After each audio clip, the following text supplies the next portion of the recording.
Viewers, welcome to my channel easy 60. இன்னைக்கு Tamil Nadu syllabus standard 8ஓட chapter 1ல் example number 1.36 பார்க்கலாம். இப்போது ஃபைண்ட் த வேல்யூ ஆஃப் 3^2/3^-2 கேட்டிருக்காங்க. இப்போது இதை நம்ம என்ன பண்ணலாம்? நான் சொல்லிட்டேன், பவர் நெகட்டிவாக இருந்துச்சுன்னா ஒரே ஒரு ஃபார்முலா தான் இருக்குது. அது என்ன ஃபார்முலா? a⁻m இருக்கா, அதை 1/a⁻m எழுதலாம். ஓகேவா?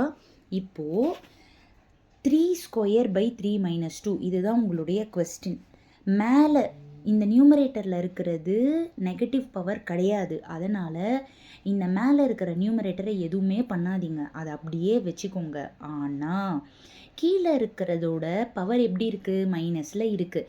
இப்போது நெகட்டிவ் பவர் எங்கே இருக்குது? நியூமரேட்டரா டினாமினேட்டரா? டினாமினேட்டரில் இருக்குது. அப்போ டினாமினேட்டரில் இருந்ததுன்னா அதை நீங்கள் நியூமரேட்டருக்கு கொண்டு போயிடணும். அப்போ நியூமரேட்டருக்கு போகிறப்போ 3 வந்துடும். அதுக்கப்புறமா நெகட்டிவ் பவர் உங்களுக்கு பாசிட்டிவ் பவர் ஆகிடும். புரியுதா? அப்போது 3² அப்படின்னு என்ன அர்த்தம்? 3 × 3 9ன்னு வந்துடும். மறுபடியும் 3², அப்போ மறுபடியும் 9. அப்போ 9 × 9 89 வந்துடும். அவ்வளோதான். Thank you viewers.